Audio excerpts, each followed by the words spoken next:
কারণ তোমারে বুঝাইতে পারবো না রে আয়েশা, তুমি আমার সুখের দিনের বিবি, আর খাদিজা আমার দুঃখের সময়ের বিবি। যেই সময় মক্কা নগরীতে আমার ঘর নাই, বাড়ি নাই, আমার মা নাই, আমার বাবা নাই, আমি বাবা বলে ডাকতে পারি না, আমি অসহায়, আমার ঘর নাই, বাড়ি নাই, টাকা নাই, পয়সা নাই, আমি মুহাম্মদ বড় গরিব, আমি বড় ইতিম। ওই সময় খাদিজা আমাকে স্বামী বলে বরণ করে নিয়েছে।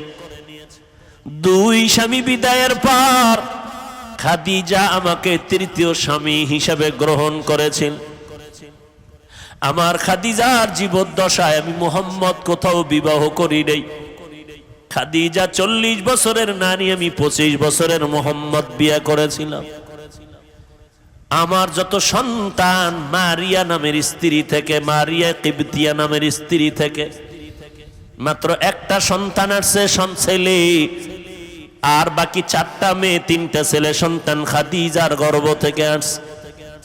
আমার কলিজার কন্যা ফাতেমা খাদিজার 4 নম্বরের সন্তান, ছোট কন্যা আমার। আমি দিনের দাওয়াত দিয়া মানুষের বাড়ি বাড়ি দৌড়াইতাম, আবার রাতের বেলা ঘরের দরওয়াজায় গিয়ে সালাম দিতাম, সাথে সাথে দরজা খুলতো, জিজ্ঞাসা করতাম খাদিজা আপনি কি রাতের গভীরে ঘুমান না? বলে কসম আল্লাহর ঘুমাই না। খাদিজা বলতেন ও নবী আপনি, আমি জানি আপনার মা নাই, আপনার বাবা নাই, আমি 2টা স্বামী বিদায় করার পরে আপনাকে গ্রহণ করে নিয়েছি। আজ যদি আপনার মা বেঁচে থাকতেন আপনাকে বাইরে রেখে ঘুমাইতে পারতেন না। কারণ সন্তান কখনো মাকে বাহিরে ঘোরাফেরার মধ্যে রেখে মা ঘুমাতে পারে না। ও সন্তানেরা, তুমি জানো না যে তোমার মা তোমার অপেক্ষায় বসে আছে। টাইমের একটু বেশি হয়ে গেলে মায়ের কলিজা আঘাত করে, কই গেল আমার সন্তান? টেলিফোন নিয়ে ব্যস্ত। এরে বাবা কই গেছ? আয়, আমি মা তোর অপেক্ষায় আছি, খানাও খাই নাই, ঘুমাই নাই। ওই খাদিজা আমাকে সান্ত্বনা দেয়, ও নবী আপনি যতক্ষণ ঘরে আসেন না, আমি খাদিজার দরওয়াজার কিনারায় দাঁড়ায় অপেক্ষা করি, নবী আসবেন, আমি দরজা খুলবো, দেরি হলে নবী কষ্ট পাবেন। আমি ঘুমাই না রে নবী, আপনার অপেক্ষায় রাত্র কাটাই, স্বামীর অপেক্ষা করি আমি, নবী আমার কখন ঘরে আসবেন। আয়েশা তুমি জানো না মক্কার অদূরে হেরা পাহাড়ের চূড়া বড় অনেক উঁচা, অনেক উঁচা। ওই হেরা পাহাড়ে আমি মুহাম্মদ, কোনো সিঁড়ি নাই, দোকান নাই, একা একা যাইতাম, দুশ্মন জঙ্গল, পাথরওয়ালা পথ। আমি মুহাম্মদ ওই পাহাড়ের চূড়ায় উঠে নিচে একটা গর্তের মধ্যে ইবাদতে রাত কাটাইতাম, দিন কাটাইতাম, সপ্তাহে সপ্তাহ। ওই সময় মাঝে মাঝে দেখতাম আমার বিবি খাদিজা মহিলা মানুষ হইয়া, আমি স্বামীর মহব্বতে ওই পাহাড়, এত উঁচু পাহাড়, খাদিজা মহিলা ওই উঁচু পাহাড় বে বে বে বে উপরে উঠিয়া আমি মুহাম্মদের নাস্তা পৌঁছাইয়া দিত। ওই খাদিজার কথা মনে পড়লে আমি মুহাম্মদ সহ্য করতে পারি না রে আয়েশা। ওই খাদিজার কথা মনে আসলে চোখের পানি পড়তে থাকে। ও আয়েশা, আমার মুহাম্মদের জিন্দেগি বড় কঠিন জিন্দেগি। আমার বংশের লোকেরা আমারে মক্কায় থাকতে দেয় না। এক সময় আমাকে 2.5 বছর থেকে 3 বছর পর্যন্ত শিয়াবে আবু তালিবের মধ্যে গৃহবন্দী করে রেখেছিল। আমি মুহাম্মদের পানি দেয় না, খানা দেয় না, পানির রাস্তা বন্ধ করে দিয়েছিল। আমি আখিরি নবী, আমার মা নাই, আমার বাবা নাই, আমি গাছের পাতা চাবাইয়া খেয়ে খেয়ে দিন রাত্র কাটাইছি। ওই সময় খাদিজার মতো ধনী আরবে কেউ নাই, কিন্তু খাদিজা আমার মোহব্বতে আইসা আমার সাথে গাছের পাতা খেয়ে খেয়ে আমার মোহব্বতে রাত দিন কাটাইতো। এই পর্দার আড়ালের আম্মা জান, আপনারা তো খাদিজা না, তবে খাদিজার মতো একজন নারী। কই আপনার স্বামীর খেদমত? আপনি জানেন না আপনার স্বামী দিন রাত্র কত কষ্ট করে কামাই করে আপনার ঘরে পৌঁছাইয়া দেয়। আপনার স্বামী কত কষ্ট করে, খানা পায় না, ঘুম নাই। আপনি জানেন না ঘরের মধ্যে বসে আবদার করলেন আমারে শাড়ি দাও, কাপড় দাও, জামা দাও, এইটা দাও, সেইটা দাও। অনেক স্বামী আছে টাকা না থাকলেও স্ত্রীকে বুঝতে দেয় না, বন্ধু বান্ধবের থেকে ধার কইরা কইরা মনের আশা পুরাইয়া স্ত্রীকে দিতে থাকে। কিন্তু বিবি তুমি জানো না তোমার স্বামী কেমন দরদি, কেমন কষ্ট করে তোমার মন রক্ষা করে। ও আম্মা জান, তোমার তো দরকার ছিল 5 ওয়াক্ত নামাজ পড়ে স্বামীর জন্য দোয়া করা। হে মালিক, তুমি স্বামীকে হেফাজত করো। স্বামী রাস্তায় চলে দিন রাত্র 24 ঘন্টা কামাই রুজি করার জন্য, আমাদের মুখে হাসি ফুটানোর জন্য। আমার স্বামী ঠিক মতো খাইতেও পারে না, গোসল করতে পারে না। তুমি আমার স্বামীরে হেফাজত করিও, স্বামীরে তুমি হালাল বরকতি রিজিক দান করিও। দেখতারে মা তোমার ঘরটা বেহেশতের বাগান হয়ে যাইতো। ও স্বামীর খেদমত করনেওয়ালা নারীরা, আজকে যদি মনে করতা স্বামীর কামাই রুজি এটা স্বামীর একার না, এটা তোমার। স্বামী যদি মরে যায় সব তোমার থেকে যাবে রে মা। এই চিন্তা যদি ঘরের নারীরা করত, তাহলে স্বামীর মাল স্বামীকে না জানাইয়া বন্ধু বান্ধবের পাল্লায় পরে খরচ করত না। কত আম্মা জানেরা স্বামীর টাকা পয়সা অন্য বন্ধু বান্ধবের দিয়া দেয়, স্বামী জানেও না, চুরি কইরা কইরা স্বামীরে ফকির বানাইয়া দেয়। এক সময় দেখা যায় ওই মহিলা ফকির হইয়া রাস্তায় ঘুরে। এরে আম্মা জান, আপনাদের এত সম্মান, আপনারা নবীদের মা, আলেমদের মা, হাফেজে কোরআনের মা, আউলিয়ায়ে কেরামের মা, সাহাবায়ে কেরামের মা, আপনাদের এত সম্মান। আমরা আল্লাহকে রাজি করার, নবীর মোহাব্বত নিয়ে সওয়াব বেশি কামাই করতে হলে কষ্ট আর কষ্ট, কষ্ট আর কষ্ট। রৌদ্র নাই, বৃষ্টি নাই, মসজিদে যাও নামাজ পড়তে, জুমায় যাও, জানাজায় যাও, জিহাদের ময়দানে যাও। শাহাদাতের মর্যাদা যদি পেতে চাও, আম্মা জান আপনার জানাজায় যাওয়া লাগবে না, জুমার মসজিদে যাওয়া লাগবে না, জিহাদে যাওয়া লাগবে না। মদিনার নবী বলেন ঘরের মধ্যে থাইকা মা তুমি নামাজ পড়ো, স্বামীর মাল হেফাজত করো, সন্তানগুলো তুমি নেক আমলওয়ালা আদর্শওয়ালা বানাইয়া যাও। ওই পুরুষেরা বাইরে গিয়া যত সওয়াব পাবে, আম্মা জান ঘরের মধ্যে থেকে আল্লাহ তোমাকে সেই সওয়াব দিয়া দিবে।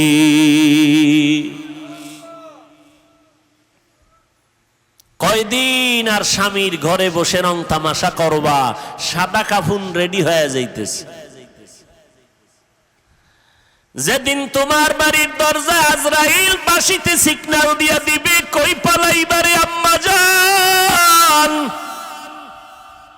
ছেলে মা মা বলে কাঁদবে আর জবানে আওয়াজ হবে না রে মা। তোমার কাপড় খুলে সবাই 5টা সাদা কাপড়ের প্যাকেট বানাইয়া যখন কবরে নি, বাচ্চাগুলো আম্মু আম্মু বলে চিল্লায় কাঁদবে, মা তুমি আর জবাব দিতে পারবা না। তোমার বাচ্চাগুলো এতিম,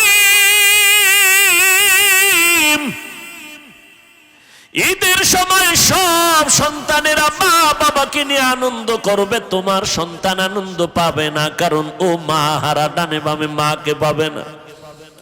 যার মা নাই, যার বাবা নাই, তাকে জিজ্ঞাসা করিয়া দেখো মা কত বড় সম্পদ, বাবা কত বড় সম্পদ। যার বাবা নাই তাকে জিজ্ঞাসা করো, বাবা বিছানায় পড়ে আছে, কোথাও যাইতে পারে না, এরপরেও সন্তানের একটা শক্তি মনে করে দুনিয়াতে একটা ঢাল আমার এখনো আছে। যার বাবা নাই মনে হয় যেন অসহায় হয়ে গেল, যার মা নাই ঘরের দিকে তাকাইয়া চোখের পানি ফেলে আর কান্না করে। এই সন্তানেরা, ওই মা বাবারে যারা পাইয়াও এখনো সম্মান করো না, মা বাবার দোয়া নিতে পারো না, এখনো পারো না, কপাল মন্দ তোমার রে বাবা। এখনো সময় আছে, যদি মা বেঁচে থাকে ঘরে যাইয়া মাকে সালাম দিও আর বলি মা মাথায় হাত দিয়ে একটু দোয়া করে দাও। আমার মতো গুনাহগার হতভাগা কেউ নাই, না জানি আমি কবে মরে যাব, জাহান্নামী হয়ে যাব। ও মা তুমি একটু দোয়া করে দাও, কত বেয়াদবি করছি, কত কথা অমান্য করে তোমারে কাঁদাইছি। আমার কথায় মাঝে মাঝে দেখছি মা তুমি কষ্ট পাইয়া কান্না করেছ, মা তুমি আমারে মাফ করে দাও, আর কোনদিন তোমারে কষ্ট দিব না রে মা। ওই মা যদি মাথায় হাত দিয়ে দোয়া করে দেয় আরশে আজিমে কবুল হয়ে যাবে। ও যুবকেরা, কয়দিন আর যৌবনের বাহাদুরি করবারে বাবা। এই মহামারীতে করোনায় কত মানুষ চলে গেল, কত যুবক চলে গেল। ও আল্লাহর বান্দারা, নবীর আদর্শের মালা গলায় লাগাও। মায়ার নবীর আদর্শের টুপি আজকে দিলাম, ১৫০০ বছর হয়ে গেল নবীরে পাইলাম না, কিন্তু নবীর আদর্শের টুপি আর দাড়ি আর কোরআন পড়ার কারণে আজ আল্লাহ কত সম্মানের চেয়ারে বসাইছে। আমার নিজের বাহাদুরি না, পয়গম্বরের আদর্শের বরকত আর কিছুই না। ও যুবক, পাও দুইটা যদি আগাইয়া দাও, আমি পায়ে হাত রেখে বলবো কয়দিন আর বাহাদুরি করবা। আমি তোমাকে এই কথা বলি না তুমি আমার মতো হুজুর হও, পাগড়ি বাঁধো, মাদ্রাসায় আসো, স্কুল ছেড়ে দাও, না, একবারও না। বরং আমি এই রবিউল আউয়ালে নবীর আদর্শের বয়ান করতে গিয়ে তোমাকে পায়ে ধরে অনুরোধ করব, স্কুলে যারা পড়ো লেখাপড়া বন্ধ করবা না, কলেজে যারা পড়ো লেখাপড়া বন্ধ করবা না। কারণ আমার মাদ্রাসায় তোমার আসার প্রয়োজন নাই, কারণ আমার মাদ্রাসা আলেম ওলামা মুফতি মুহাদ্দিস ছাত্রর অভাব নাই, ভালো ভালো ছাত্র এখনো আছে, অভাব নাই। কিন্তু আমার সোনার বাংলাদেশে মুসলমান আদর্শওয়ালা ডাক্তারের বড় অভাব, মুসলমান আদর্শওয়ালা ইঞ্জিনিয়ারের বড় অভাব, মুসলমান আদর্শবান ডাক্তারের অভাব, প্রফেসরের অভাব, মুসলমান আদর্শবান সাংবাদিকের অভাব, এমপি মন্ত্রীর অভাব, মুসলমান আদর্শবান ওসি এসপি ডিসির বড় অভাব। ওখানে লেখাপড়া কইরা বাবা আদর্শবান ডাক্তার হও, আদর্শবান ইঞ্জিনিয়ার হও। আজকে যদি থানায় থানায় আদর্শবান ওসি থাকে, আজকে যদি জেলায় এসপি ডিসি আদর্শবান মুসলমান থাকে, আমাদের কোরআনের বয়ান করতে কোনো পেরেশানি লাগবে না। স্কুলে পড়ো, কলেজে পড়ো, তবে নবীর আদর্শের মালা গলায় লাগাও। মা বাবার দোয়া নিয়ে চলো, মা বাবার দোয়া নিয়ে চলো। কলেজে পড়ো, স্কুলে পড়ো, মা বাবার দোয়া নাও, আলেমের পরামর্শ নাও, 5 বেলার নামাজ পড়ো। যদি পেছনে অন্যায় করে থাকো একটু তওবা করে নাও, আর নামাজ ছাড়বা না, বেপরদায় চলবা না। ও যুবকেরা, একটু নজর করো, তোমার আমার মতো যুবক স্কুলে পড়ে নামাজি, কলেজে পড়ে নামাজি আছে না নাই? মনটাকে প্রশ্ন করো, তুমি কেন পারবা না রে বাবা? তোমার আমার মতো বান্দারে আবার আর্মি, পুলিশ, বিডিআরের চাকরি করে নামাজি দাড়িওয়ালার অভাব নাই, তুমি কেন পারবা না? তোমার আমার মতো সন্তান গাড়ি চালায়, ড্রাইভারি করে, নামাজি পর্দাওয়ালার অভাব নাই, তুমি কেন পারবা না? ব্যবসা করে, হালাল খায় হারাম খায় না, অভাব নাই, তুমি কেন পারবা না? কৃষি কাজ করে, নদীতে মাছ ধরে, নামাজি যুবকের অভাব নাই। শ্রমিকের কাজ করে যুবক 5 বেলার নামাজি, অভাব নাই। কারণ কি জানেন? লিকুল্লি শাইইন জিনাতুন ফিল ওয়ারা ওয়াজিনাতুল মারই তামামিল আদাবি আজ খোদা খা হি মে তৌফিক আদব বে আদব মাহরুম গাশত আজ ফজলে রাব। বেয়াদব আল্লাহর রহমত থেকে বঞ্চিত, যারা আল্লাহওয়ালাদের সাথে বেয়াদবি, উস্তাদদের সাথে বেয়াদবি, মুরব্বীদের সাথে বেয়াদবি, এই সমস্ত মানুষ জায়গায় জায়গায় জায়গায় জায়গায় পদদলিত, নিষ্পেষিত, অবহেলিত হয় আর বেইজ্জতি হয় আর আকল নষ্ট হয়ে যায়। এদের আকল কি হয়ে যায়? নষ্ট হয়ে যায়।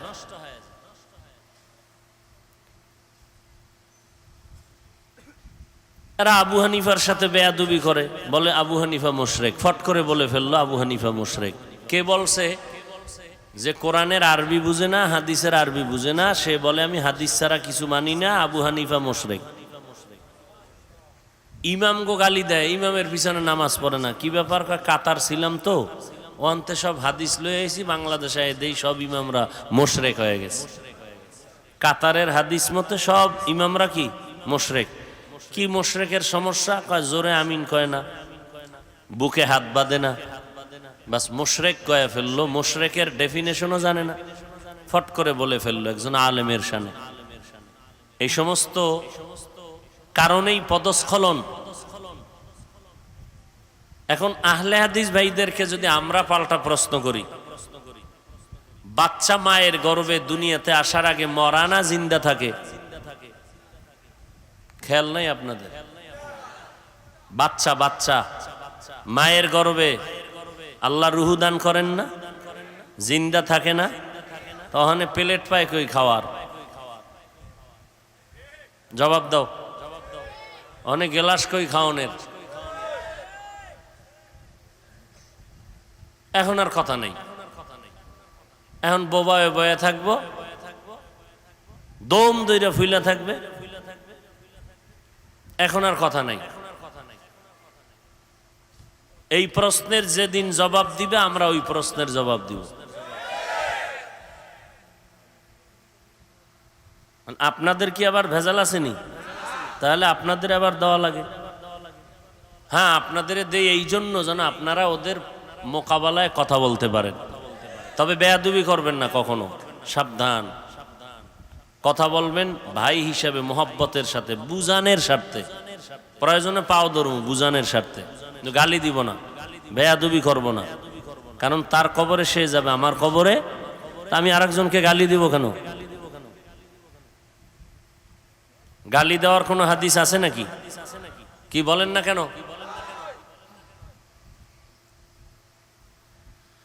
হায় হায় হায়, মায়ের গর্ভে বাচ্চা জিন্দা, আল্লাহ পাক রব্বুল আলামিন ওই বাচ্চার ক্ষুধা নিবারণ করেন কেমনে? প্রশ্ন করাটাও বেয়াদবি। আল্লাহর কুদরতে ওখানে খানার ব্যবস্থা করেন কেমনে? ও নিয়ে আমার চিন্তা করার দরকার নাই, আল্লাহর কুদরতে করেন। বাস এতটুকু ঈমান রাখো।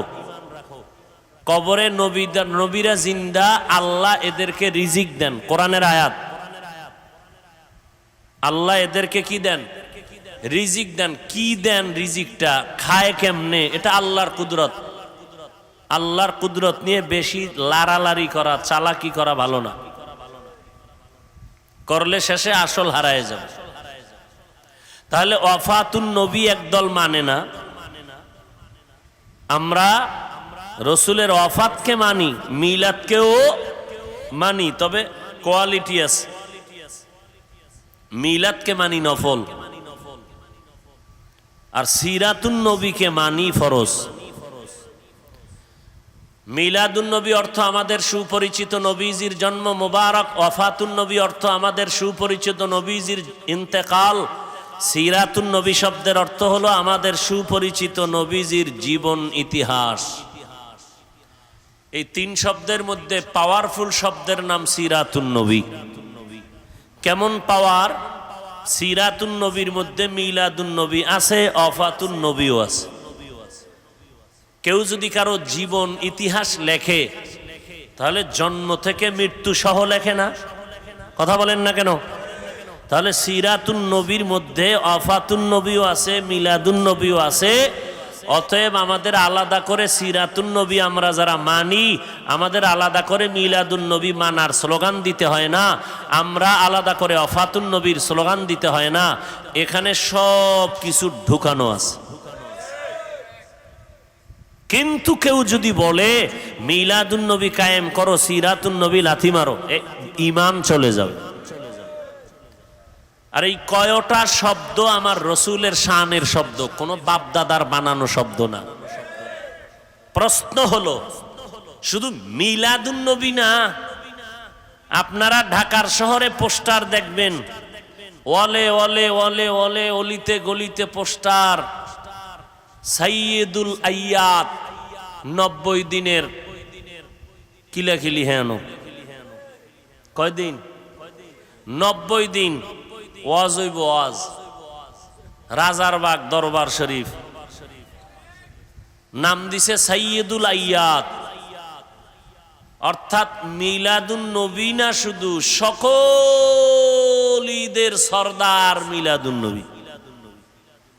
পৃথিবীর কোন কিতাব, আহলে সুন্নাত ওয়াল জামাতের লিখিত কোন কিতাব, কোন হাদিস, কোন তাফসীর খুলে যদি কেউ দেখাতে পারে যে ঈদে মিলাদুন নবী শব্দটা কোন কিতাবে আছে, আহলে সুন্নাত ওয়াল, বন্ডগো কিতাব না, আহলে সুন্নাত ওয়াল জামাতের সহিহ আকীদার আলেমের কিতাব, হাদিস, হাদিসের ব্যাখ্যা, কোরআন, কোরআনের তাফসীরের কোন পৃষ্ঠায় ঈদে মিলাদুন নবী শব্দ যদি দেখাইতে পারে, ওদিন থেকে আমরা পালন করব।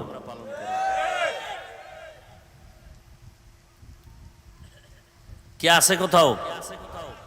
আমরা বলতেছি নাই, আপনার জানা থাকলে বলেন। আছে? পৃথিবীর কোন হাদিসে নাই, হাদিসের ব্যাখ্যার কিতাবে নাই এই শব্দ লেখা, ঈদে মিলাদুন নবী। তাহলে এটা কারা করলো? ঈদ বাড়াইলো কারা? বাড়াবাড়ি করে যারা। বাড়াবাড়ি মানি তো বাড়ানো, বাড়াবাড়ি করার মানে কি? তাহলে মিলাদুন নবীর সাথে ঈদ বাড়াইছে, অথচ বাড়াবাড়ি করার কোনো সুযোগ। আল ইয়াউমা আকমালতু লাকুম দীনাকুম ওয়া আতমামতু আলাইকুম নি'মাতি ওয়া রাদিতু লাকুমুল ইসলাম দীনা। দিন ধর্ম আল্লাহ সিল মেরে দিলেন, এখানে আর কোনো বাড়ানো নাই, কমানোর কোনো সুযোগ নাই। আমি আল্লাহ মুহাম্মদের দিয়ে 23 বছরের প্রেসক্রিপশন তৈরি করে দিলাম। আরে দুনিয়ার মানুষ, কিয়ামত পর্যন্ত তোমরা যারা চলতে চাও সঠিক পথে, মুহাম্মদের দেওয়া প্রেসক্রিপশনটাকে ফলো করে চলবা। এই প্রেসক্রিপশন বাড়ানো যাবে না, কমানো যাবে না, সিল লাগায় দিলাম। আমার নবী খাতামুন নবিয়্যিনের সিল লাগায় দিলেন। নবীজির প্রেসক্রিপশন কিয়ামত পর্যন্ত চলবে। যারা ফলো করে তারা ঔষধ নিবে, তারা জান্নাতি। যারা নবীর প্রেসক্রিপশন উল্টা পাল্টা বাড়াবে, কমাবে, তারা গোমরা হয়ে যাবে। তাহলে আলেমগো কাজ কি? আলেমদের কাজ হলো বাড়ানোরও সুযোগ নাই, কমানোরও সুযোগ নাই। নবীর দেওয়া 23 বছরের প্রেসক্রিপশন উম্মতের বুঝাইয়া বুঝাইয়া ঔষধ দিবে। এলমেরা এজাজো করদান বেহিসাব, খলকেরা দাদান জওয়াবে বাসওয়াব, হক না দারাব দোস্তে খলকা জারেরা, নিস্তে ই খসলত একে দিনদারেরা। মিলাদুন নবী মানে জন্ম মোবারক। বলেন নবীর জন্ম হয়েছিল কয় বছর লাগাইয়া? কথা হয় না, না পারলেও তো বলবেন পারি না। জন্ম হয় মানুষের 3 দিন। কয়বার বলেন না কেন ভাই? একবার। আমার নবীর জন্ম কিবার? জোরে বলেন। আমার নবীর মিলাদুন নবী মাত্র একবার, সোমবার রবিউল আউয়ালে জন্ম হয়েছে, একদিন। নবীর মিলাদ একদিন, আর সিরাতুন নবী হলো 63 বছর। একদিন আর 63 বছরের মধ্যে যেমন ব্যবধান, মিলাদুন নবী আর সিরাতুন নবীর মধ্যে তেমন ব্যবধান। মিলাদুন নবী নবীর জন্ম মোবারকের আলোচনা করা নফল, সিরাতুন নবী নবীর আদর্শের আলোচনা করলে হবে না, পালন করা ফরজ।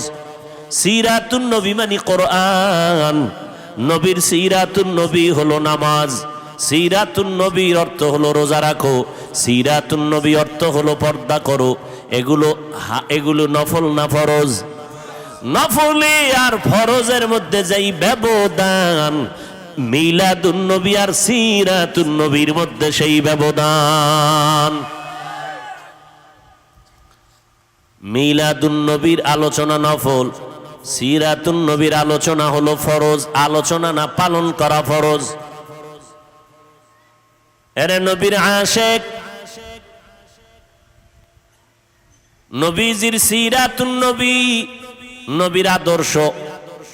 আম্মাজান আয়েশা রাদিয়াল্লাহু আনহার দরবারে বড় বড় কয়েকজন সাহাবায়ে কেরাম প্রশ্ন করলেন, আম্মাজান আয়েশা, নবীজির আদর্শ সম্পর্কে আমাদের বয়ান করেন। আম্মাজান আয়েশা রাদিয়াল্লাহু আনহা 6 বছরে নবীর সাথে বিয়া, 9 বছরে নবীর ঘরে আসলেন। 18 বছর যখন আম্মাজানের বয়স, তখন আমার নবী বিদায় নিয়ে গেলেন। হিসাবটা বুঝে থাকলে বলেন, নবীর সাথে ঘর করলেন কয় বছর? 10 বছর, মাত্র 9 বছর। এই 9 বছরে আম্মাজান নবীজির বরকত এতটাই পাইলেন, প্রায় 2000-এর উপরে হাদিস আম্মাজান মুখস্থ করে ফেললেন। সাহাবায়ে কেরামদের মধ্যে বড় বড় বড় বড় ইলমওয়ালা যারা, কঠিন কোনো সমস্যায় যদি পড়ে যাইতেন, সমাধানের জন্য আম্মাজান আয়েশার দরবারে যাইতেন। আম্মাজান আয়েশা এমন সমাধান দিতেন, সাহাবায়ে কেরামদের মাঝে কোনো বিরোধ আর থাকতো না। আম্মাজান আয়েশা রাদিয়াল্লাহু আনহাকে উল্লেখযোগ্য সাহাবায়ে কেরাম প্রশ্ন করলেন, আম্মাজান নবীর আদর্শের বয়ান করেন। আম্মাজান উল্টা প্রশ্ন করলেন, আফাতাকরাউনাল কুরআন, সাহাবায়ে কেরাম আপনারা কি কোরআন তেলাওয়াত করেন না? ক্বালু বালা, তারা বললেন হ্যাঁ আমরা কোরআন তেলাওয়াত করি। আম্মাজান আয়েশা রাদিয়াল্লাহু আনহা বললেন, কানা খুলুকুহুল কুরআন, কোরআন শরীফ যা মুহাম্মদের আদর্শই হলো তা। সুবহানাল্লাহর আওয়াজে তো আসতে কেন? মোনাজাতটা দিয়ে এলাম, কিন্তু হাতটা যদি উপরে ওঠে আর কিন্তু নামবে না। 1 বছরের আগে আর মোলাকাত হবে না। আরো জোরে বলেন সুবহানাল্লাহ। একবার সুবহানাল্লাহ বললেন, দাম আছে না নাই? জান্নাতের মধ্যে বিশাল একটা গাছ হয়ে গেল। এত বিশাল একটা ফলের গাছ, দ্রুতগামী বাহন যদি দৌড়ায় 500 বছর দৌড়াইয়াও গাছের ছায়া শেষ করতে পারবে না। গর্তাওয়াকুল মিকুনি হারস বহশাম মেরা সানাদ রিজকে তু আজলা মাকাম। আল্লাহর উপরে ভরসা করে বান্দা চলো, আল্লাহই যথেষ্ট হয়ে যাবে, কোনো পেরেশানি নাই। আম্মাজান আয়েশা বললেন, নবীর আদর্শই হলো কোরআন। এজন্য মুফাসসিরিনে কেরাম বলেন, রব্বুল আলামিন জমিনের মধ্যে 2টা কোরআন নাজিল করেছেন। জোরে বলেন কয়টা? এক কোরআন হলো থিওরিক্যাল কোরআন, আর একটা কোরআন হলো প্র্যাকটিক্যাল কোরআন। থিওরিক্যাল কোরআন আমাদের হাতে এখনো আছে, প্র্যাকটিক্যাল কোরআন রবিউল আউয়ালে বিদায় নিয়েছে। রাহমাতুল লিল আলামিন প্র্যাকটিক্যাল কোরআন, আর আমরা যে কোরআন তেলাওয়াত করি এটা হলো থিওরিক্যাল কোরআন। আম্মাজান আয়েশা বললেন, নবীর আদর্শ যদি দেখতে চাও কোরআনের দিকে নজর দাও। কোরআন এমন দামি, আমার রসুল তেমন দামি।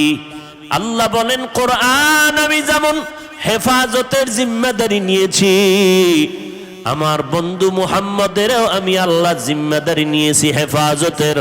ওয়াল্লাহু ইয়াসিমুকা মিনান নাস।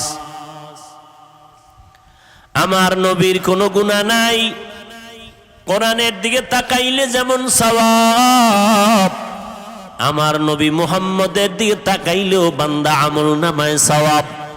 শুধু সওয়াব না, বান্দা নজর দিবি 1 সপ্তাহের ক্ষুধা নিবারণ হয়ে যাবে। আমার নবীর চেহারা এত সুন্দর। আম্মা জান আয়েশা রাদিয়াল্লাহু আনহা বলেন, ঘরের মধ্যে এশার নামাজের পরে আমি আয়েশা একটা সুই সুতা নিয়ে কাজ করতেছিলাম। হঠাৎ করে বাতির তেল শেষ হয়ে গেল, সুইটাও পড়ে গেল।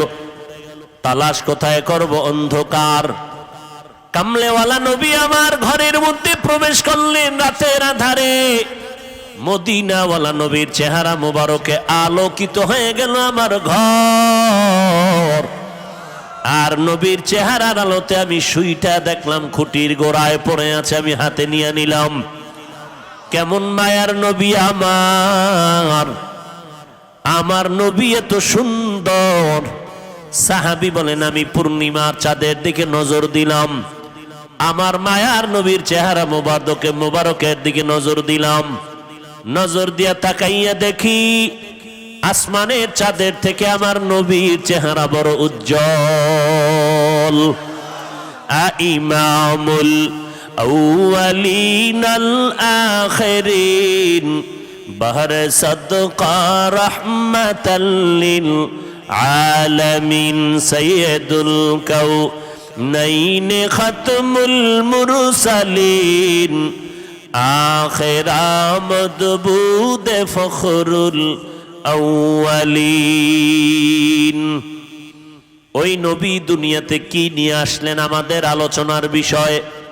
নবী জমিনে আসলেন কি নিয়া, আবার আমার নবী বিদায় নিলেন, রেখে গেলেন কি। এই দুই কথার দুটো জবাব। আমার নবী কি নিয়ে আসছেন, আল্লাহ কোরআনের মধ্যে বলতেছেন, লাকাদ কানা লাকুম ফি রাসূলিল্লাহি উসওয়াতুন হাসানাহ। ও দুনিয়ার মুমিনের দল, তোমাদের জন্য মুহাম্মাদের মধ্যে রয়েছে উত্তম আদর্শ। তাহলে নবী কি নিয়ে আসলেন, উত্তম।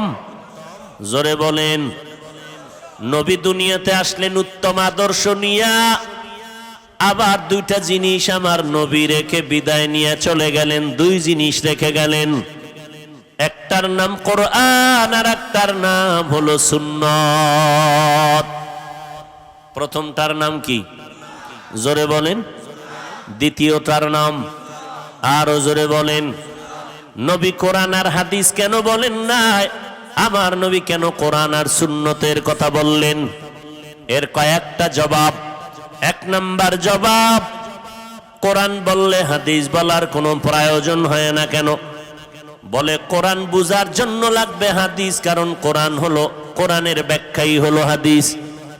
দুই নাম্বার জবাব, লক্ষ লক্ষ নবীর হাদিস দুনিয়ার মানুষ কোনোদিন একত্রে এক টেবিলে জমাও করতে পারবে না, আমলও করতে পারবে না। কথা বুঝেননি? লক্ষ লক্ষ হাদিস কোনদিন মানুষ একা জীবনে এগুলো পড়িয়া শেষ করতে পারবে না, আর এই সমস্ত হাদিসগুলো জীবনে আমলও করতে পারবে না। তা আমল কি করবে? কয় আমল করবা সুন্নত, হাদিসের আমল না, সুন্নতের আমল করবা। তিন নাম্বার জবাব, নবী সুন্নতের কথা বলে বুঝায় দিলেন কিতাব দেখে আমল চলবে না। সুন্নতের আমল যদি চাও, ব্যক্তিকে দেখে আমল করা লাগবে। ব্যক্তি কারা? আমি নবীর একমাত্র বন্ধু জমিনে থাকবে তারা উলামায়ে আহলে হক। এরা আমাদের ওয়ারিস। আল উলামা ওয়ারাসাতুল আম্বিয়া, আম্বিয়ায়ে কেরামের ওয়ারিস উলামায়ে আহলে হক। এদের অনুসরণ করবা, কারণ সাহাবায়ে কেরাম এত বড় আলেম, কোরআন হাদিসের ইলম শিখার পরেও নবীর দরজা ছাড়ে না, নবীর পেছনে সময় দেয়। খানার টাইমের খবর নাই, ঘুমের খবর নাই, নবীর পেছনে সময় কাটায়। কখন রাত হয়ে গেল খবর নাই, দিন হয়ে গেল খবর নাই। নবী কেমনে পানি পান করেন সাহাবায়ে কেরাম দেখেন আর শিখেন। নবী কেমনে জুতা পরেন সাহাবায়ে কেরাম দেখেন আর শিখেন। আবার সাহাবায়ে কেরামদের দেখার পর তাবেঈনরা দেখে দেখে দেখে দেখে আমল করেছেন। তাবেঈনদেরকে দেখিয়ে দেখিয়ে তাবেঈনরা আমল করেছেন। কোরআন হাদিস জানার পর তবে তাবিইনদেরকে দেখে দেখে উলামায়ে মুতাকাদ্দিমিনরা আমল করেছেন। উলামায়ে মুতাকাদ্দিমিনদেরকে দেখে দেখে উলামায়ে মুতাআখিরিনরা আমল করেছেন। উলামায়ে মুতাআখিরিনদেরকে দেখে দেখে আমাদের মুরব্বিরা আমল করেছেন। আমরা আমাদের উস্তাদদেরকে দেখে দেখে আমরা আমল করেছি। জানতে পারলাম হাদিসে আছে নখ কাটা সুন্নত। কেমনে কাটবা? আলেম না দেখলে পারবা না। ও বান্দা, চুল কাটা নবীর সুন্নত, কেমনে তুমি কাটবা? কিতাব দেখলে বুঝবা না, আলেম লাগবে। উলামায়ে কেরাম যেইভাবে দেখাইবেন ওইভাবে পড়বা। পোশাকের মধ্যে নবীর সুন্নাত কেমনে পড়বা? উলামায়ে আহলে হকের কাছে যাও। উলামায়ে আহলে হক যেই পোশাক পরবে এই পোশাকটাই হলো মদিনাওয়ালা নবীর পোশাক। সোহবতে সালে তোরা সালেহ কুনাত, সোহবতে তলে তোরা তলে কুনাত এক জমানা, সোহবতে বা আউলিয়া বেহতেরা সদ সালাতাত বেরিয়া। বলেন ভুলে গেছেন নি? বলেন তো নবী দুনিয়াতে কি নিয়ে আসছেন? কি রেখে চলে গেলেন?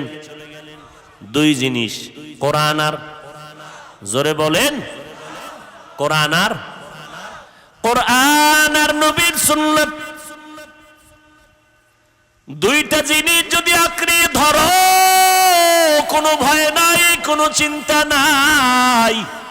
আল্লাহ বলেন আমি বিনা হিসাবে তোমারে জান্নাতের মেহমান বানায় দিব। এরে নবীর আশিক, নবী উত্তম আদর্শ নিয়ে জমিনের মধ্যে পদার্পণ করলেন মক্কা নগরীতে। এমন একটা টাইম যেই সময় মক্কার মানুষের মতো খারাপ মানুষ এই জমিনের কোথাও ছিল না। এত বড় খারাপ, নারী আর পুরুষ উলঙ্গ হইয়া বাইতুল্লাহ তাওয়াফ করে, ভেতরে মূর্তি বসানো, বিয়া শাদীর কোনো নিয়ম নাই। যুবক যুবতী অবাধে চলাফেরা করে, যখন তখন জিনায় লিপ্ত হয়ে যায়, কোনো বাধা নাই। ওই সময়ের মতো খারাপ জমিনের মধ্যে আর কোথাও এত খারাপ মানুষ ছিল না। আল্লাহ বলেন ওই খারাপ সৃষ্টির নিকৃষ্ট খারাপ মানুষগুলোকে ভালো বানানোর জন্য আমি একজন শ্রেষ্ঠ ডাক্তার বানাইয়া আমার বন্ধুরে মক্কা নগরীতে পাঠায় দিলাম। আমার নবী এমন শ্রেষ্ঠ নবী হইয়া সৃষ্টির শ্রেষ্ঠ ডাক্তার, এমন ঔষধ দিলেন আমার নবী। মক্কার বর্বর জাহেল মূর্খ মানুষ আমার নবীর যখন ঔষধ গ্রহণ করল, তারা এত স্বর্ণের মানুষে পরিণত হয়ে গেল। এখন আর তারা খারাপ নাই। আল্লাহ কয় নবী আপনার সোহবতে গিয়ে এরা এত ভালো হয়ে গেল, আপনি জানায় দেন আমি দুনিয়াতেই জান্নাতের টিকিট দিয়ে দিলাম। আতিনা ফি দারে দুনিয়া না হাসান, আতিনা ফি দারে উকবা না হাসান, ইয়া গিয়াসাল মুস্তাগীসিন ইহদিনা লাফতিখারা বিল উলুমে ওয়াল গিনা। নবীর আদর্শ গ্রহণ করলেন আবু বকর। আবু বকর কেমন দামি! মদিনার নবী বলেন আমার উম্মত মুমিনের সব নেক আমল যদি এক পালায় দেওয়া হয়, আবু বকরের নেকের পাল্লা অনেক ভারী হয়ে যাবে। ঘুমাইতেছেন আপনারা? আবু বকরের দাম কত? 10 জন সাহাবা দুনিয়াতেই জান্নাতের সুসংবাদ পেলেন। এর মধ্যে প্রথম সিরিয়ালে আবু বকর। কেমন দামি আবু বকর! নবীজি বললেন আমি যুদ্ধের ময়দানে যাব, আপনারা দান করেন। দান করলে হায়াত বাড়ে, দান করলে মুসিবত দূর হয়, দান করলে কামাই রুজিতে বরকত হয়, কবরের আযাব মাফ হয়ে যায়। নবীজি যখন বললেন দান করেন, ওমরে ফারুক মনে মনে ভাবতেছেন আমি এত বেশি আজ দান করব, 1 নাম্বার পুরস্কার আমার নবীর দোয়াটা নিয়ে যাব। ওসমান রাদিয়াল্লাহু আনহু চিন্তা করলেন আমি আজ এত বেশি দান করব, নবীর থেকে 1 নাম্বারের দোয়াটা নিয়ে নিব। দানের মাল আমার নবীর দরবারে হাজির করলেন। হযরত আলীকে নবী বললেন কি দিলেন? নবী এই পরিমাণ দান করলাম। ওসমান কি দিলেন? এই পরিমাণ দিলাম। ওমর কি দিলেন? এই পরিমাণ, অর্ধেক দিয়ে দিলাম, আর অর্ধেক আমি রেখে দিলাম। সর্বশেষ আমার নবী আবু বকরকে জিজ্ঞাসা করলেন, আবু বকর কি দান করেছেন বলেন? আবু বকর চোখের পানি ছেড়ে বলেন, পয়গম্বর আমার কাছে তেমন কোনো সম্পদ নাই, তবে যা আছে ঘরের মধ্যে ঝাড়ু দিয়া দিয়া সব আমি পয়গম্বরের খেদমতে হাজির করলাম।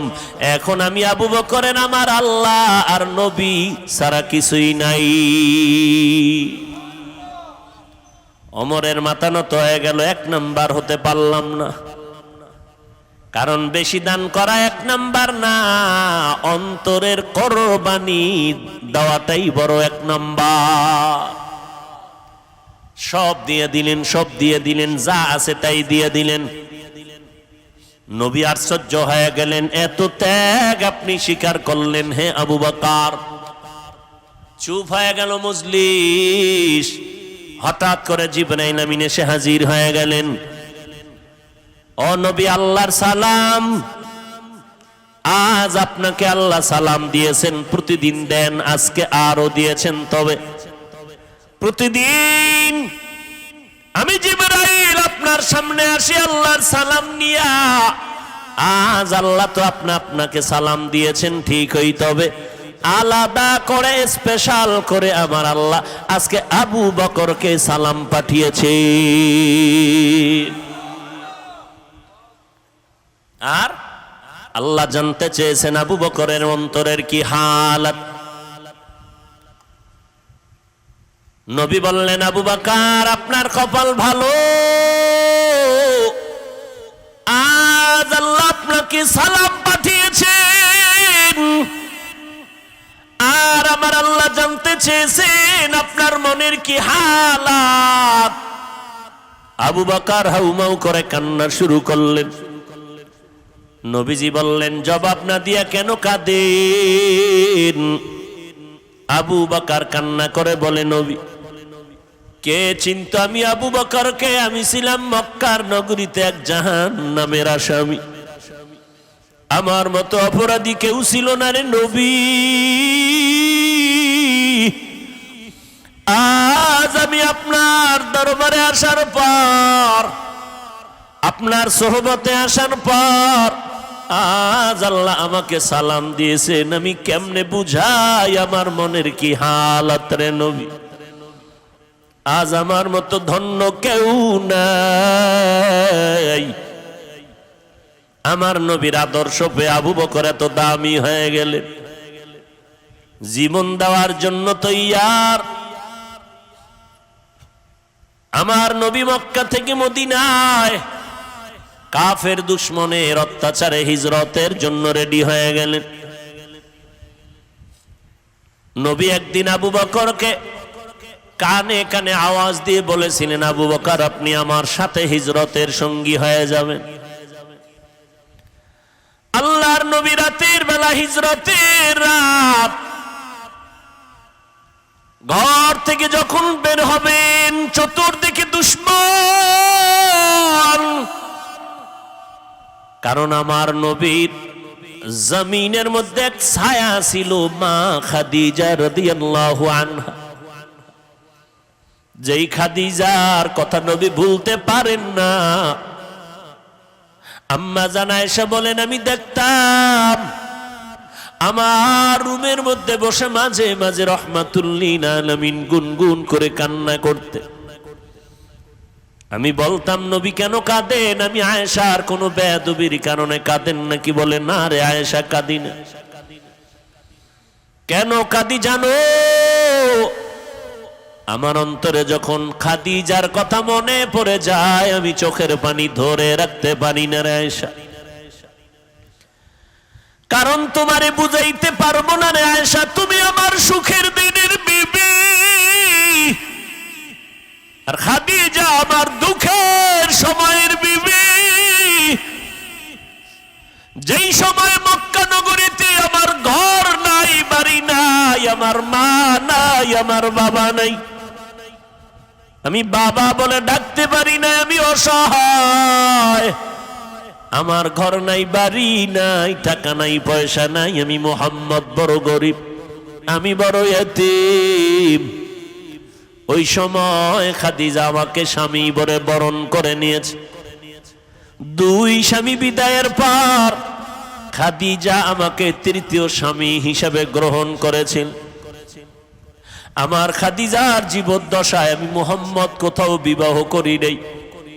খাদিজা 40 বছরের নারী, আমি 25 বছরের মুহাম্মদ বিয়ে করেছিলাম।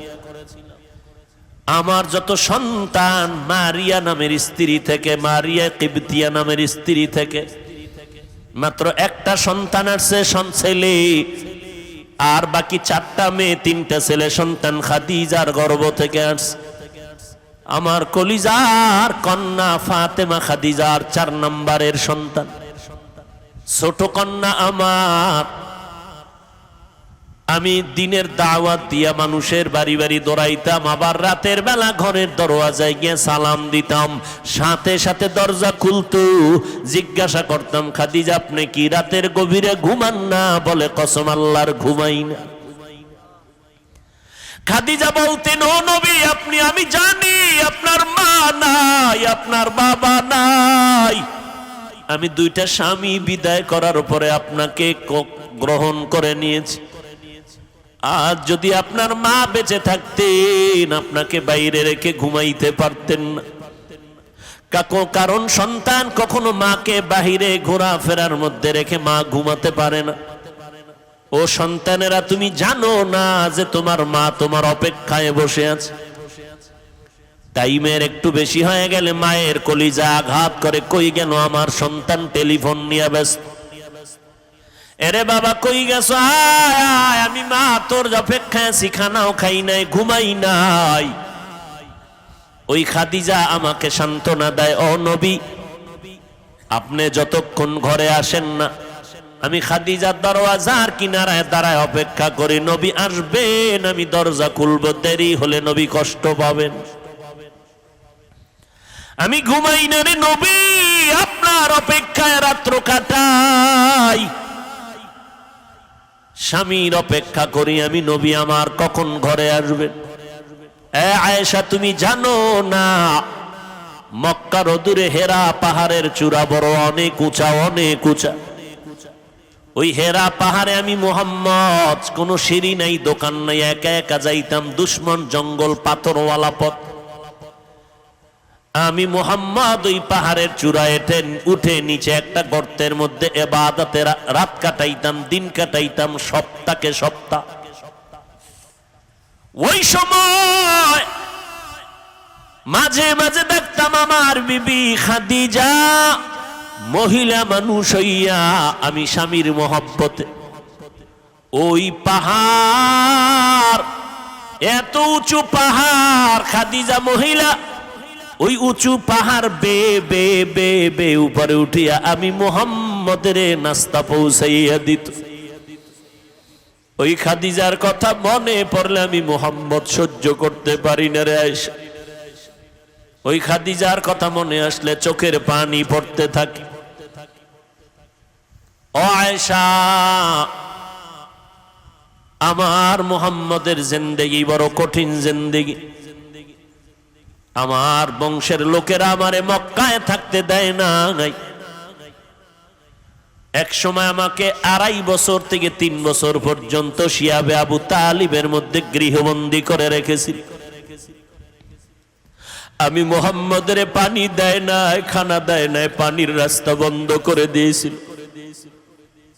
আমি আখিরি নবী, আমার মা নাই, আমার বাবা নাই, আমি গাছের পাতা চাবাইয়া খেয়ে খেয়ে দিন রাত্র কাটাইছি। ওই সময় খাদিজার মতো ধনী আরবে কেউ নাই, কিন্তু খাদিজা আমার মোহব্বতে আইসা আমার সাথে গাছের পাতা খেয়ে খেয়ে আমার মোহব্বতে রাত দিন কাটাইতো। এই পর্দার আড়ালের আম্মা জান, আপনারা তো খাদিজা না, তবে খাদিজার মতো একজন নারী।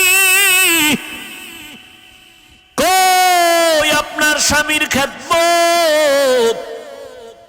আপনি জানেন না আপনার স্বামী দিন রাত্র কত কষ্ট করে কামাই করে আপনার ঘরে পৌঁছাইয়া দেয়।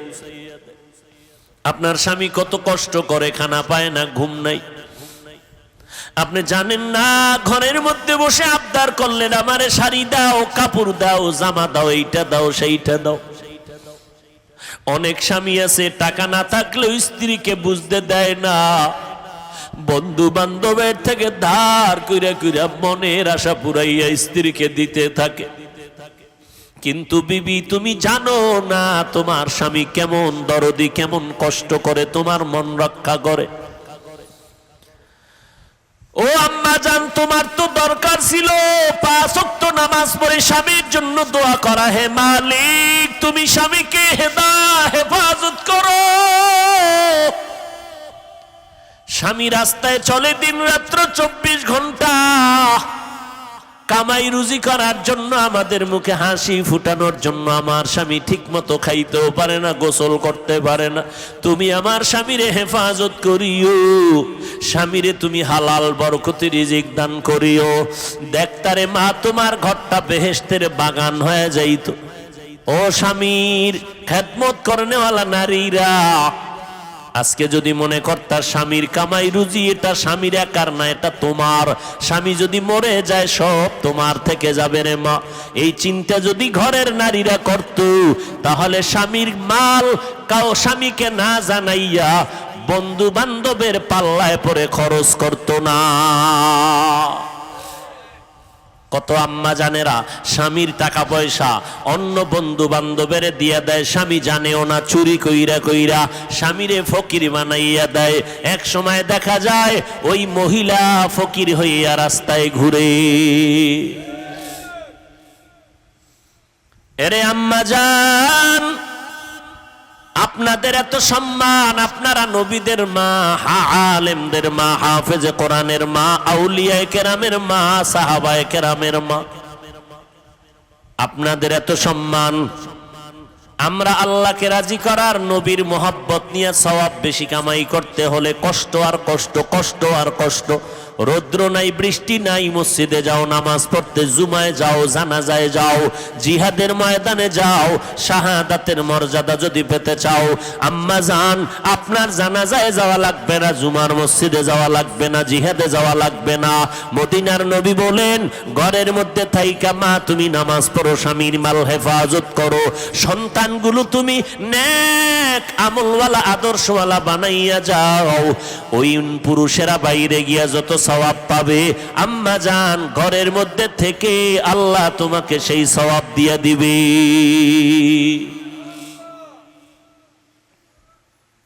কয়দিন আর স্বামীর ঘরে বসে রং তামাশা করবা, সাদা কাফুন রেডি হয়ে যাইতেছে। যেদিন তোমার বাড়ির দরজা আজরাইল বাঁশিতে সিগন্যাল দিয়া দিবে, কই পালাইবারে আম্মা জান। ছেলে মা মা বলে কাঁদবে, আর জবানে আওয়াজ হবে না রে মা। তোমার কাপড় খুলে সবাই 5টা সাদা কাপুনের প্যাকেট বানাইয়া যখন কবরে নিবে, বাচ্চাগুলো আম্মু আম্মু বলে চিল্লায় কাঁদবে। মা তুমি আর জবাব দিতে পারবা না, তোমার বাচ্চাগুলো এতিম। ঈদের সময় সব সন্তানেরা মা বাবাকে নিয়ে আনন্দ করবে, তোমার সন্তান আনন্দ পাবে না, কারণ ও মা হারা, ডানে বামে মাকে পাবে না। যার মা নাই, যার বাবা নাই, তাকে জিজ্ঞেস করিয়া দেখো মা কত বড় সম্পদ। বাবা কত বড় সম্পদ, যার বাবা নাই তাকে জিজ্ঞাসা করো। বাবা বিছানায় পড়ে আছে, কোথাও যাইতে পারে না, এরপরেও সন্তানের একটা শক্তি মনে করে দুনিয়াতে একটা ঢাল আমার এখনো আছে।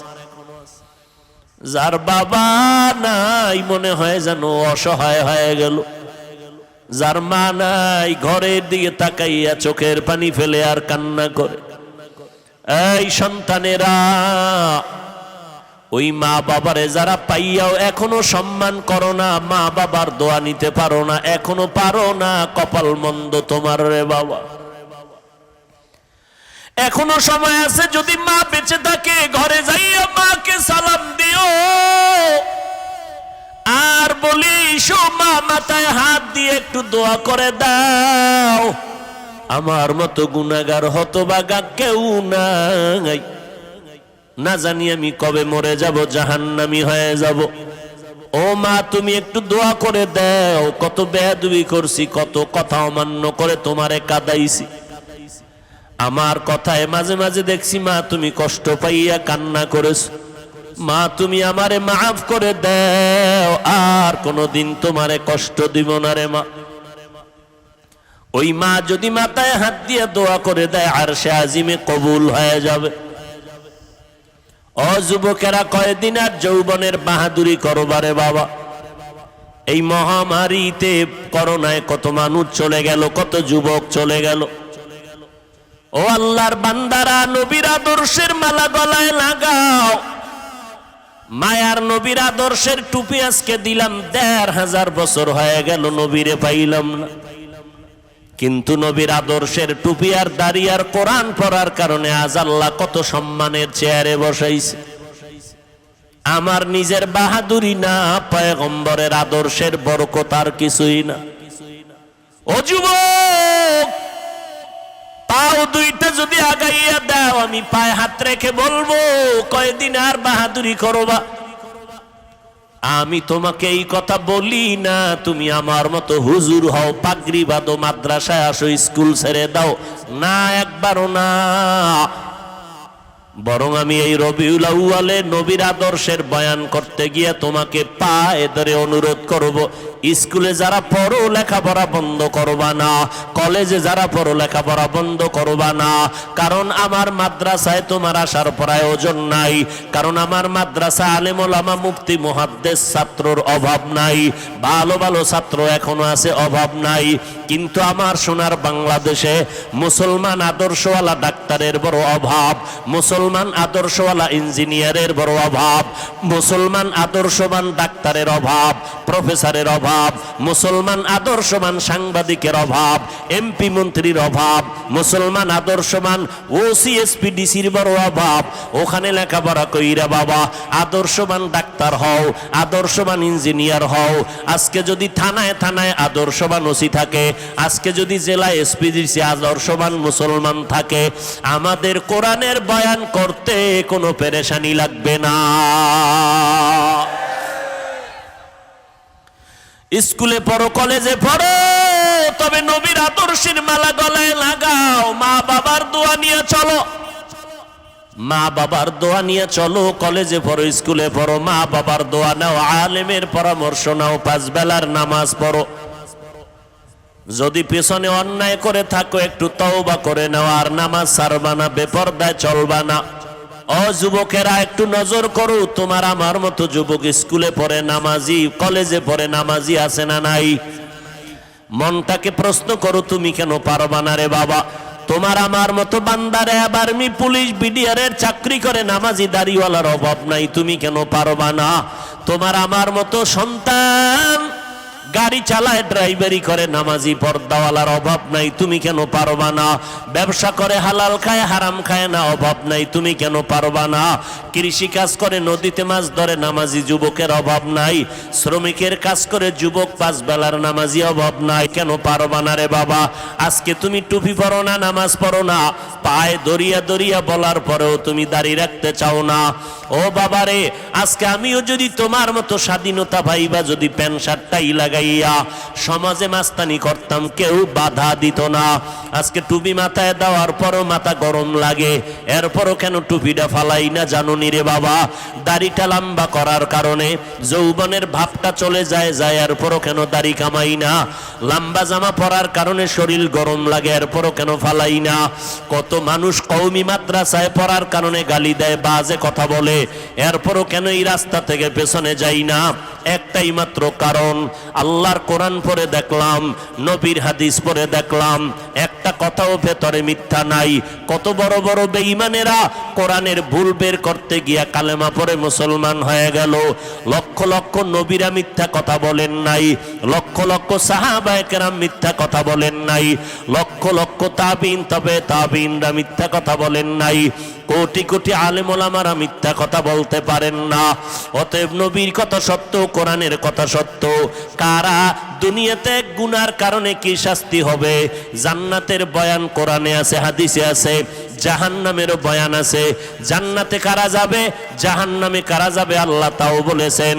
গুনাহ যারা করবে তাদের জন্য জাহান্নাম, নেক আমল যারা করবে তাদের জন্য জান্নাত। ইন্নাল আবরারা লাফি নাঈম ওয়া ইন্নাল ফুজ্জারা লাফি জাহিম। নেক আমলওয়ালারা জান্নাতে যাবে, গুনাহ যারা করবে তারা জাহান্নামে যাবে। গালি দেওয়া গুনার কাজ, মিথ্যা বলা গুনার কাজ, সুদ খাওয়া গুনার কাজ, অন্যের হক নষ্ট করা গুনাহের কাজ, অন্যের ইজ্জতের উপর আক্রমণ করা গুনাহের কাজ, মানুষের সম্পদ চুরি করা গুনাহের কাজ, ডাকাতি করা গুনাহের কাজ, মা বাবার সাথে বেয়াদবি গুনাহের কাজ, আলেম ওলামা মুরব্বীদের সাথে বেয়াদবি করা গুনাহের কাজ। এই রকম গুনাহ করে করে যারা কবরের দিকে রওনা হবে, আল্লাহ কয় আমি একটা ডাক দিলাম তওবার জন্য, তওবা করো। আমি মুহূর্তের মধ্যে তোমার জীবনের সব গুনাহ তওবার বিনিময়ে মাফ করে দিব। ও আল্লাহর বান্দারা, আজকে আমি বক্তা হইয়া চেয়ারে বসছি, তোমরা শ্রোতা হইয়া মাঠে বয়ান শুনো। কিন্তু জানোনি আজকে তুমি ডাক্তার হইয়া চেম্বার করো, আমি রুগী হইয়া তোমার কাছে 500 টাকা 1000 টাকা ভিজিট দিয়া চিকিৎসা নেই। কিন্তু জানোনি রে বাবা, তোমার চেয়ার আর আমার চেয়ারের দাম কত?